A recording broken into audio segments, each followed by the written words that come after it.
Your fencing is in violation of community standards. You have 30 days to remove all non-compliant structures, or the association will pursue enforcement action at your expense."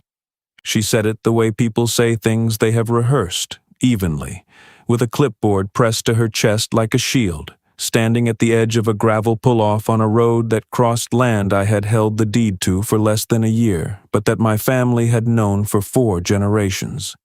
The morning air smelled of pine resin and cold creek water, the kind of cold that has weight to it, that settles in the low places and doesn't burn off until mid-morning. I looked at her, and then I looked past her at the fence line she was referencing. 8 miles of woven wire and lodgepole pine posts running along the eastern boundary of 6,800 acres of elk preserve that my grandfather's grandfather had first walked on foot. I had not built that fence. I had inherited it, along with everything it enclosed. She had no idea. No idea that the association's own access road, the gravel lane she had driven in on, the small maintenance shed at the trailhead where her colleague sat in a white SUV with the engine running, all of it crossed or abutted land that was mine, outright, with no encumbrance from any homeowners association on earth. Drop a comment. Tell me where you're from, and if something like this has ever happened to you, I want to hear it. I took the notice from her hand.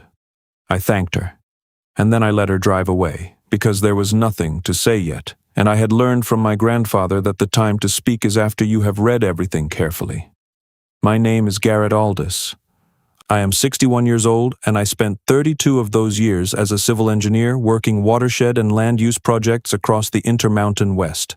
I know how to read a survey. I know what a plat map is telling you when you look at it correctly. And I know the difference between a recorded covenant and a piece of paper someone printed and handed to a stranger on a gravel road.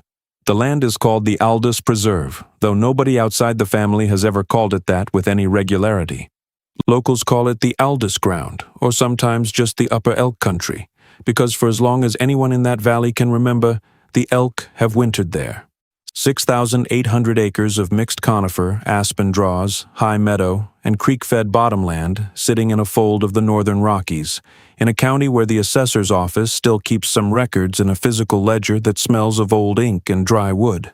My great-grandfather, Elias Aldis, homesteaded the original 640-acre parcel in 1901. He ran cattle, cut timber selectively, and understood instinctively what it took another generation to articulate: that land treated with patience returns more than land that is pressed. His son, my great-uncle Warren, added acreage through the 1930s and 1940s, buying out neighbors who couldn't hold on through the drought years, always paying fair price, always recording the deeds promptly at the county courthouse in Mineral Springs. Warren kept the original deed documents in a flat cedar box on the shelf above his desk, and when he passed that box to my grandfather Roland, Roland kept the habit. When Roland passed it to my father kept it too. My grandfather Roland Aldis is the person I think of most when I walk that land. He was a quiet man, physically large, with hands that looked like they had been made for a different scale of work than ordinary life required. He spent 40 years managing the preserve, not as a commercial operation, not as a hunting ranch in the way people mean that term now, but as a working piece of ground that he happened to steward. He tracked the elk herds by season, knew which draws they used in early November and which ridgelines they crossed in March. He fenced not to contain the elk, but to manage grazing pressure on the meadow grasses, to keep the creek banks stable, to define the boundary of what was his, so there was never any ambiguity. The fence that the woman with the clipboard had called a violation was Roland's fence. He had built the original line in the late 1960s, replacing an earlier barbed wire installation that dated to Warren's time. The lodgepole posts came from trees he had cut himself on the north slope, cured for 2 seasons and set by hand. Some of those posts were still standing when I walked the line last autumn, shortly after I received the property through my father's estate. They were gray and slightly checked from decades of weather, but they had not moved. They were, in the most literal sense, exactly where Roland had put them. My father, James Aldis, had managed the preserve for the last 20 years of his life with a quiet devotion I recognized but did not fully understand until I inherited it myself. He kept the property taxes current, maintained the fencing on a rolling schedule, and had a handshake arrangement with a wildlife biologist from the state university who conducted annual elk surveys in exchange for access. None of it involved a homeowners association because the Aldis Preserve had never been part of one. What had happened, I would come to understand in the weeks after that morning, was this. A residential development called Ridgecrest Meadows had been platted and built on a 340-acre parcel abutting the preserve's southeastern corner. The development had been approved by the county in 2009 and included a small homeowners association, the Ridgecrest Meadows HOA, governing its 87 lots. The access road into Ridgecrest Meadows crossed a narrow strip of preserve land subject to a recorded access easement my father had granted in 2010, allowing the development's residents ingress and egress across that corridor. The easement was specific. It granted access. It granted nothing else. It did not grant the HOA any authority over the land on either side of the road. It did not incorporate the Aldis Preserve into the Ridgecrest Meadows development. It did not subject the preserve's structures, fencing, or land use to the HOA's covenants, conditions, and restrictions, because the preserve was not, had never been, and could not be made retroactively into a part of that development. The woman with the clipboard was named Diane Howell. She was the president of the Ridgecrest Meadows HOA board, and she had held that position for 3 years. I learned this from the letterhead on the notice she had handed me, which I read 3 times that evening at the kitchen table with the cedar box open beside me and Roland's original deed laid flat under the lamp. The notice cited the Ridgecrest Meadows CC&Rs, specifically Article 7, Section 4, which addressed fencing standards within the development.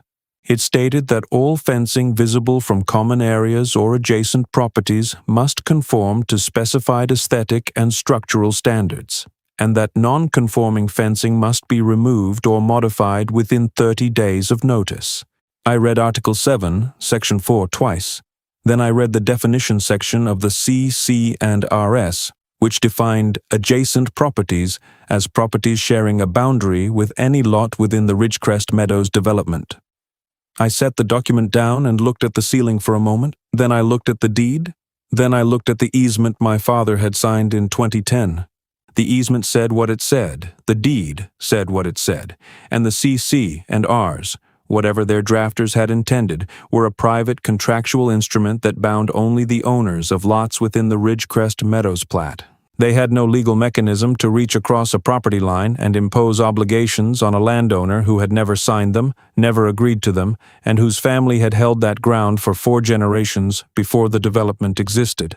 I wrote one word on the yellow legal pad I keep on the kitchen table: survey. The cedar box sat open beside me, Roland's handwriting on the deed still as clear as the day he had it recorded, the ink dark and unhurried, the way a man writes when he is certain of what he is putting down. That was where it started, not with anger. I want to be clear about that, not with anything like the heat that a situation like this might reasonably produce in a person who had not spent 32 years reading land documents and understanding that the most powerful thing you can do when someone makes a claim against your property is to go very quiet and let the record speak. I was not angry. I was interested. Diane Howell's notice sat on the table next to Roland's deed, and the distance between what she believed she had authority to demand and what the public record actually supported was, even at that early stage, already visible to me, not as a feeling, as a fact. The 30-day clock she had started was running, but it was running in a direction she had not accounted for. Within a week of receiving the notice, I had pulled 3 documents from the cedar box and made clean photocopies. The original 1901 homestead patent on Elias Aldis's 640-acre parcel, the 1947 warranty deed recording Warren Aldis's acquisition of the adjacent acreage, and the 2003 deed by which my father had consolidated the full 6,800-acre parcel under a single legal description. I had also located the 2010 easement agreement, 2 pages, notarized, recorded at the Mineral Springs County Recorder's Office under instrument number 201-0-04471. I drove to Mineral Springs on a Tuesday and requested a certified copy of the full chain of title for the Aldis Preserve going back to the original homestead patent. The clerk, a woman named Vera who had worked in that office for longer than I had been a practicing engineer, pulled the records without comment and handed me 63 pages of certified copies. I paid the copying fee, thanked her, and drove home. That evening I spread the chain of title across the kitchen table in chronological order, checking each conveyance for consistency of legal description, for gaps, for anything suggesting ambiguity in the boundary or the ownership. There were no gaps. The legal description of the 6,800-acre parcel was consistent across every recorded instrument going back to 1901. The ownership had passed cleanly from Elias to Warren to Roland to James and then, through probate, to me. I also pulled the Ridgecrest Meadows plat from the county records, recorded in 2009 under instrument number 2009-11882, and overlaid a photocopy onto a copy of the Aldis Preserve Survey. The two parcels touched along approximately 2,400 linear feet of the preserve's southeastern edge. The Ridgecrest Meadows plat did not extend beyond that boundary by a single inch. The fence line Diane Howell had cited ran along the inside of that boundary, on preserve land, set back from the property line by an average of 12 feet, exactly where Roland had placed it in the late 1960s. I also read the Ridgecrest Meadows CC&Rs in their entirety. Article 7 governed fencing within the development CHU within the plat boundary applicable to lot owners who had taken title subject to those covenants. The CC&Rs contained no language purporting to extend their authority to adjacent landowners. They were a private contractual arrangement between the developer and the lot purchasers, and they bound no one else. I called an attorney named Frank Delacroix, whom I had worked with on a water rights matter several years earlier. Frank practiced real estate and property law out of a small office in Mineral Springs, and he had a way of reading documents that reminded me of the way Roland had walked a fence line, methodically, without hurrying, checking each element before moving to the next. I drove to his office on a Thursday morning and laid the documents out on his conference table: the chain of title, the plat overlay, the 2010 easement, the Ridgecrest Meadows CC&Rs, and Diane Howell's notice. Frank read for a long time without speaking. He had a habit of pressing the tip of his index finger lightly against the page when he found something worth noting, not pointing, just touching, the way you might rest a finger on a map to hold your place. He pressed his finger against Article 7, Section 4. He pressed it against the definition of adjacent properties. He pressed it against the recording information on the CC&Rs. Then he sat back. "The CC&Rs don't attach to your land," he said. "They never did. There's no recorded instrument that would give them that reach." I told him I had read it the same way. He picked up the 2010 easement. "This is an access easement. It grants ingress and egress. It doesn't incorporate your property into the development. It doesn't subject you to their covenants." I told him I had read that the same way too. "Do you want me to write a response?" I told him I did.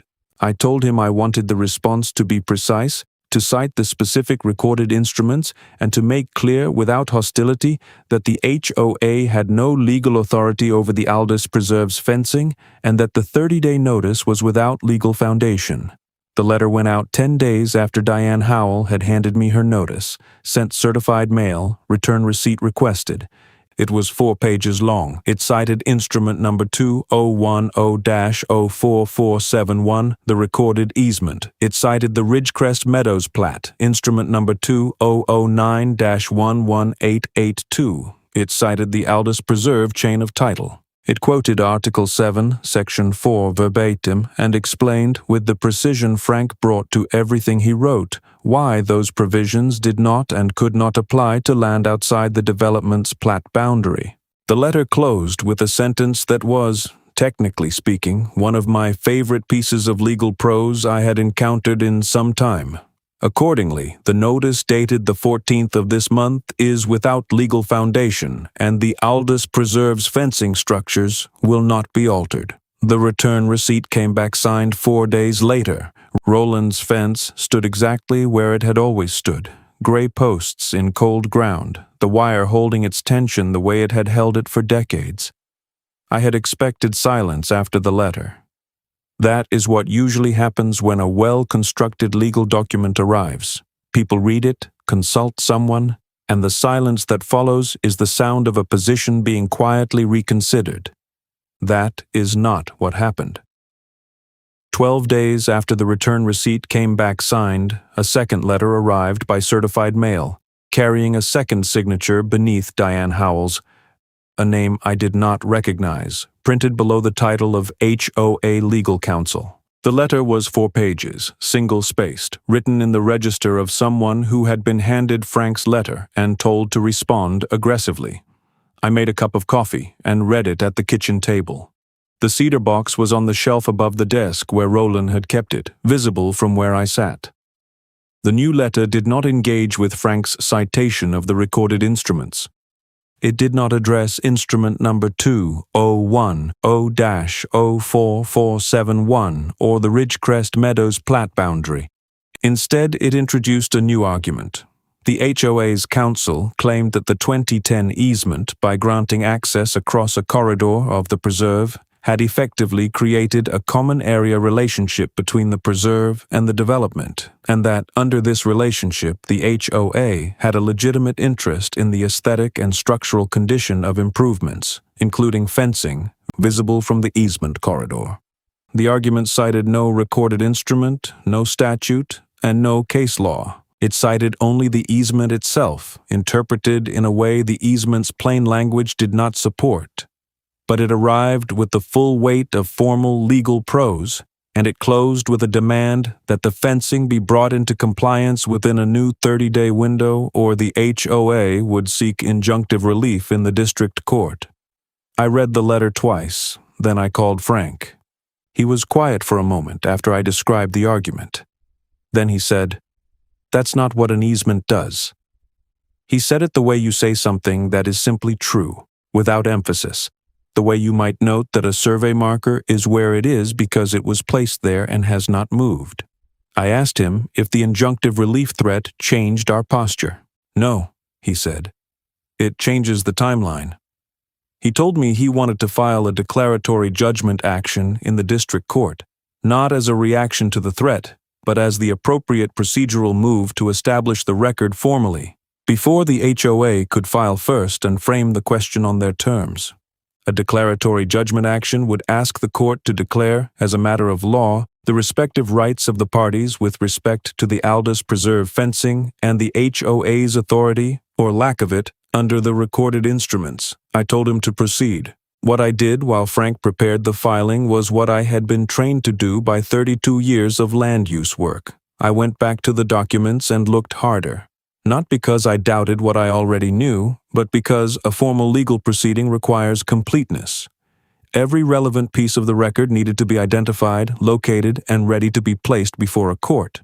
I called a licensed land surveyor named Dale Pritchard, who had done work in that county for 30 years, and had, at some point in the early 2000s, done a boundary survey for my father on a portion of the preserve's eastern edge. Dale was a compact, methodical man who drove a truck with a survey rod mounted in a bracket on the roof rack, and who spoke in the precise, qualified language of someone whose measurements other people's legal cases depend on. I described what I needed: a current boundary survey of the preserve's southeastern corner, specifically the 2,400-foot shared boundary with the Ridgecrest Meadows plat, with particular attention to the fence line's location relative to the recorded property boundary. Dale drove out the following Monday, and I walked the boundary with him in the early morning cold, Dale stopping at intervals to take measurements and record them in his field notes while I pointed out the lodgepole posts Roland had set and the sections where my father had replaced wire over the years. The ground was firm underfoot, the frost not yet out of the soil at that elevation, and the meadow grass on the preserve side was pale and flattened from winter, just beginning to show the first faint green at its roots. Dale's survey confirmed what the existing records had shown. The fence line ran entirely on Aldis Preserve land, set back from the recorded property boundary by an average of 11 to 14 feet, consistent along the full 2,400-foot shared boundary. At no point did the fence cross onto Ridgecrest Meadows lots or onto the easement corridor. Dale produced a certified survey plat, stamped and signed, showing the fence line, the property boundary, the easement corridor, and the setback measurements at regular intervals. I also asked Dale to note the location of the maintenance shed at the trailhead where the easement corridor began. The shed had been built by the Ridgecrest Meadows HOA sometime after 2010, and it had always struck me as sitting closer to the preserve boundary than the easement corridor technically permitted. Dale measured it. The shed's eastern wall was located 14 inches outside the easement corridor boundary on Aldis preserve land without any recorded authorization. I noted this. I did not act on it immediately. I filed it carefully, with the survey plat, in a folder growing thicker by the week. I was not interested in using it as a weapon. I was interested in having a complete record. There is a man named Bert Calloway, who runs cattle on a section of ground bordering the preserve's western edge, and who has been a neighbor in the way that rural neighbors are, present without being intrusive, reliable without being asked. Bert called me one evening, not long after Dale had completed the survey, and told me he had heard from a woman at the county planning office that the Ridgecrest Meadows HOA had filed a formal complaint with the county, alleging that the preserve's fencing constituted a nuisance under a county ordinance addressing structures that affected drainage and visual access along recorded easement corridors. I thanked Bert and drove to the county planning office the following morning. The complaint was there, filed under Section 14.7 of the Mineral Springs County Land Use Code, citing the same fence line, the same aesthetic standards argument, and the same easement corridor claim. It had been filed 6 days after the second letter from the HOA's counsel, which meant the injunctive relief threat and the county complaint had been prepared at roughly the same time as parallel tracks of a coordinated strategy. I requested a copy, paid the copying fee, and added it to the folder. I read Section 14.7 carefully when I got home. It addressed structures that materially impaired drainage or access along recorded public easement corridors. The fence did not materially impair drainage. Dale's survey notes included observations about the natural drainage patterns along the fence line, and the woven wire construction did not obstruct water flow. The fence did not impair access along the easement corridor.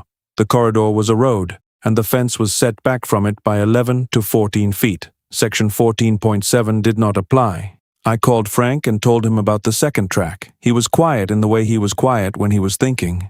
Then he said, "They're trying to create the appearance of a regulatory problem where none exists." The county complaint was designed to generate a paper trail that could be cited in the injunctive relief filing as evidence of ongoing regulatory concern. The response was the same as the response to everything else: documentation, precision, and the record. He also said something I have thought about since. The problem with a strategy like this is that it generates its own evidence. Every filing, every letter, every complaint, it all goes into the record, and the record doesn't care who put it there. I wrote that down on the legal pad. The folder on the kitchen table had grown to include the original notice, the certified mail receipts, Frank's response letter, the HOA counsel's second letter, Dale Pritchard's certified survey plat, the county complaint, and a copy of Section 14.7 with the relevant provisions marked. I had also added a set of photographs taken along the fence line on the morning Dale had done the survey. Photographs showing the fence posts, the setback from the property boundary, the easement corridor road, and the maintenance shed whose eastern wall sat 14 inches outside the corridor it was supposed to occupy. The photographs were dated and time-stamped by the camera's metadata. I printed them and noted the metadata on the back of each print in pencil, the way Roland had noted the dates on the fence sections he repaired, the way my father had noted dates on the tax receipts he filed in the cedar box. The record was growing. It was growing in one direction. Outside, the morning light moved across the meadow, the way it does in early spring at that elevation, coming in low and flat through the aspen draw, catching the frost on the grass and turning it briefly silver before the warmth reached it and it disappeared. The elk had been through the lower meadow the night before. I could see the tracks in the soft ground along the creek bank, the deep oval impressions of a herd that had moved through unhurried. Roland's fence stood along the eastern boundary, the lodgepole posts gray in the morning light, unchanged. The HOA had filed a county complaint, retained legal counsel, and sent a second demand letter, all of this against a piece of land whose ownership was unambiguous in the public record, whose fence was entirely within its own boundaries, and whose relationship to the Ridgecrest Meadows development was precisely and only what the 2010 easement said it was. They had done it with confidence, and the confidence came from the assumption, I think, that the complexity of the paper they were generating would be discouraging, that the cost of responding would eventually produce a compromise, that a man who had inherited a piece of ground and received a notice on a gravel road would at some point decide it was easier to move a fence than to hold a position. They had not asked whether I had read the deed. They had not asked whether I understood what a plat boundary was.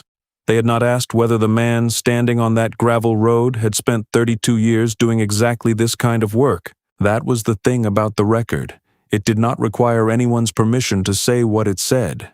It had been saying it since 1901, in the ink of Elias Aldis's homestead patent, in the handwriting of every deed that followed, in the measurements Dale Pritchard had now added with his transit and his field notes and his stamped plat. The record was patient. It had been patient for a long time. It could wait a little longer. The district court filing went in on a Thursday morning in late March. I remember the day clearly because there was still snow on the north-facing slopes, and the creek was running high and loud with snowmelt, releasing what the mountains had held all winter. Frank had filed the declaratory judgment action against the Ridgecrest Meadows HOA, asking the court to declare that the HOA's CC and Rs did not apply to the Aldis Preserve, that the 2010 easement granted only ingress and egress and no other authority over preserve land or structures, and that the HOA's notices and demand letters were without legal foundation. He attached every recorded instrument we had assembled, the chain of title, the Ridgecrest Meadows plat, the 2010 easement, Dale Pritchard's certified survey plat, and the time-stamped photographs. The HOA's counsel filed a response 3 weeks later. I read it at the kitchen table, the cedar box on the shelf behind me. The response repeated the common area relationship argument but had acquired a new element, a claim that the 2010 easement, because it had been granted voluntarily by my father, implied a broader relationship of mutual obligation between the preserve and the development, extending to aesthetic and structural standards along the easement corridor.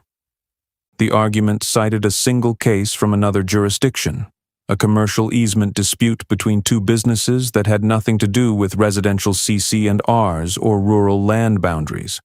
I noted the citation on the legal pad and called Frank the next morning. Frank had already read the response. He told me the cited case was inapplicable, that the implied obligation theory had no basis in the recorded instruments or in our state's governing property law, and that he intended to file a motion for summary judgment.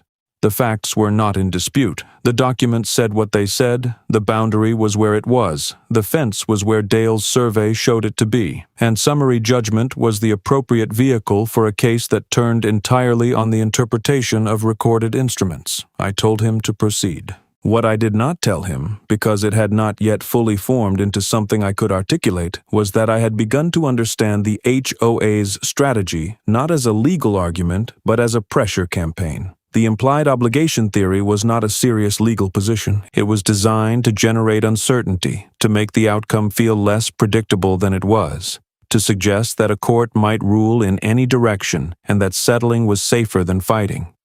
The county complaint was the same kind of instrument. Not a genuine regulatory concern, but a piece of paper creating the appearance of official scrutiny.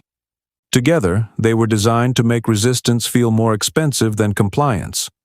I had seen this kind of strategy before, in land use disputes over water rights and access roads and development approvals. It worked on people who were not certain of their position, who had not read the documents carefully, who were intimidated by formal proceedings. It did not work on the documents themselves. The documents did not feel pressure.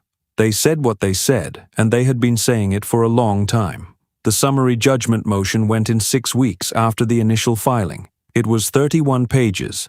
It laid out the legal description of the Aldis Preserve, the chain of title from 1901 to the present, the Ridgecrest Meadows plat boundary, the text of the 2010 easement, the text of Article 7 of the CC and RS, and Dale Pritchard's survey findings.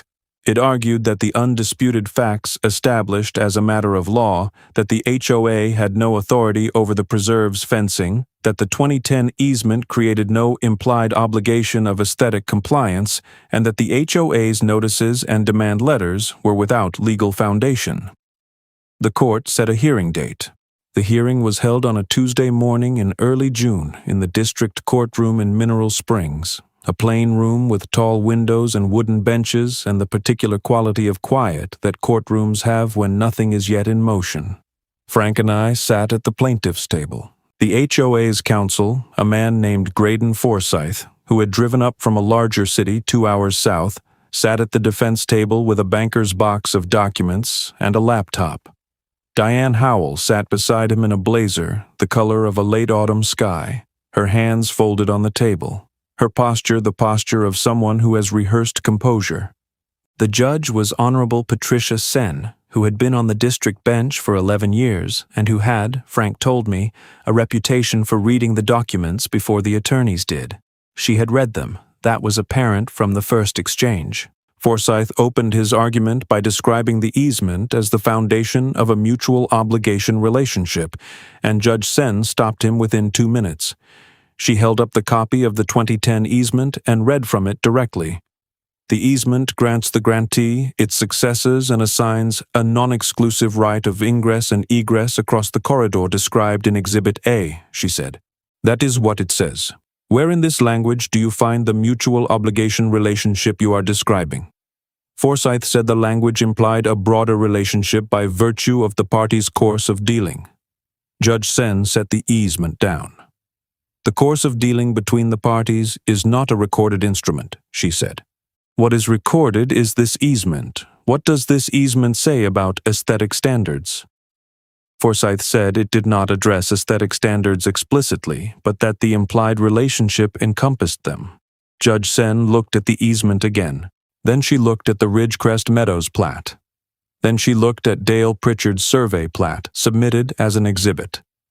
She was quiet for a moment, and in that quiet the room held itself still in the way courtrooms do when the outcome is already visible to everyone, except the person who needs it most. Counsel, she said. The fence in question is located on the Aldis Preserve within its recorded boundary, set back from the easement corridor. The CC and Rs you are citing are recorded against the Ridgecrest Meadows plat. The Aldis Preserve is not within that plat. The owners of the Aldis Preserve did not sign the CC and Rs, and took title to their land subject to no such covenants. On what legal theory does a private contractual instrument bind a landowner who is not a party to it, and whose land is not within its recorded scope? Forsyth offered the implied obligation theory again, more carefully, citing the case from the other jurisdiction. Frank responded briefly and precisely, distinguishing the cited case on its facts and noting that our state's property law required covenants running with the land to be expressly recorded against the burdened parcel and accepted by the burdened owner. No such recording existed. No such acceptance existed. The Aldis Preserve was not burdened by the Ridgecrest Meadows CC and Rs, and no theory of implication could supply what the record did not contain. Judge Sen did not reserve her ruling. She issued it from the bench. The motion for summary judgment is granted, she said. The court finds that the Ridgecrest Meadows CC and Rs do not apply to the Aldis Preserve or to any structure located thereon. The 2010 easement, instrument number 2010-04471, grants ingress and egress only and creates no obligation on the part of the Aldis Preserve's owners with respect to aesthetic or structural standards. The HOA's notices and demand letters are without legal foundation and are of no force or effect. The Aldis Preserve's fencing structures are not subject to the HOA's enforcement authority. She also noted, in passing, that the county complaint under Section 14.7 appeared to be without merit given the survey findings, and she suggested the county planning office review the complaint in light of the court's findings. Diane Howell did not look at me when the ruling came down. She looked at the table in front of her, then at Forsyth, then gathered her things with the careful, deliberate movements of someone who is not going to allow themselves to be seen hurrying. I looked at Frank. He wrote something on his legal pad and turned it toward me. It was one word. Done.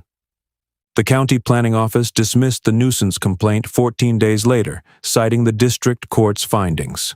The dismissal letter arrived on a Thursday, and I added it to the folder, which I then closed and set on the shelf in the cedar box, next to Roland's deed.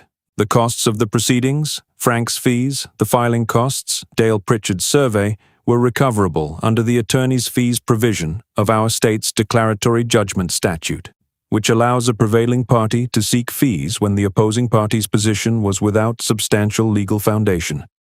Frank filed the fee application. The court awarded them. The Ridgecrest Meadows HOA paid them, and the amount was not small. I did not feel satisfaction about that. I felt the same thing I had felt on the morning Diane Howell had driven away from the gravel pull-off with her clipboard, a kind of settled attention, the sense that the record had been consulted and had given its answer, and that the answer was the only one it had ever been capable of giving. The maintenance shed, whose eastern wall sat 14 inches outside the easement corridor on Aldis Preserve land, was addressed separately, in a quiet letter from Frank to the HOA's new counsel. Forsyth had withdrawn from the representation, asking that the encroachment be remediated within a reasonable time. The HOA moved the shed. They did it on a weekday in late summer, and I watched from a distance as a crew disassembled it and relocated it to the proper side of the corridor boundary. I had no need to go closer. The Ridgecrest Meadows HOA board underwent a change in composition at its next annual election. Diane Howell did not stand for re-election. I learned this from Bert Calloway, who had heard it from someone at the county planning office. I noted it and moved on. What I have come to understand, in the months since the court ruled and the folder went into the cedar box, is something that my grandfather Roland understood without ever having to articulate it, because he had learned it from Warren, and Warren had learned it from Elias, in the way that certain kinds of knowledge pass through families not as instruction but as practice. When someone makes a claim against your land, when an institution with apparent authority arrives at your fence line and tells you that what you hold is in violation, the first question is not whether to resist or comply. The first question is whether the claim has a legal foundation. And the answer to that question is never in the person making the claim. It is never in the confidence of their posture or the formality of their letterhead or the length of their legal briefs. It is in the record. It is in the instruments recorded at the courthouse in the years and decades before anyone arrived at your fence line with a clipboard. The record does not perform authority. It either has it or it does not, and the only way to know is to read it. Elias Aldis homesteaded this ground in 1901. He recorded his deed. Warren recorded his. Roland recorded his. My father recorded his. And when Diane Howell drove away from that gravel pull-off on a cold spring morning, the record had already been speaking for 120 years. It did not need me to raise my voice. It did not need me to be angry, and I was not. It needed me to read it carefully, to find the right person to help me place it before a court, and to wait. The elk came back to the lower meadow last November, as they always do. I walked the fence line on a morning when the frost was still on the ground, and the light came in low through the aspen draw, catching the tops of Roland's lodgepole posts and holding there for a moment before the sun cleared the ridge. The wire was tight. The posts stood where he had set them. The creek ran cold and clear along the eastern edge of the bottomland, and the mallards were already working the shallows the way they work them every autumn, as if the water had been arranged for them specifically, and they had simply arrived to take their place in it. I stood at the fence line for a long time, my hand on one of the gray posts, feeling the cold of the wood through my glove. The deed was in the cedar box, the folder was in the cedar box. The record was where it had always been, in the courthouse in Mineral Springs, in the ink of 4 generations of men who had understood that land is not held by standing on it, but by recording your claim to it carefully, and keeping the documents and reading them when someone asks you to prove what you know. The fence held. It had always held. It would hold long after I was gone, and whoever came after me would find the cedar box on the shelf and the deed inside it, and they would know what it said. If any of this sounds familiar, a boundary dispute, an HOA reaching past its authority, a piece of land that someone tried to claim without reading the record, leave it in the comments. And if you want to hear the next case, which involves a recorded access road that a neighboring landowner decided to quietly reroute, stay close.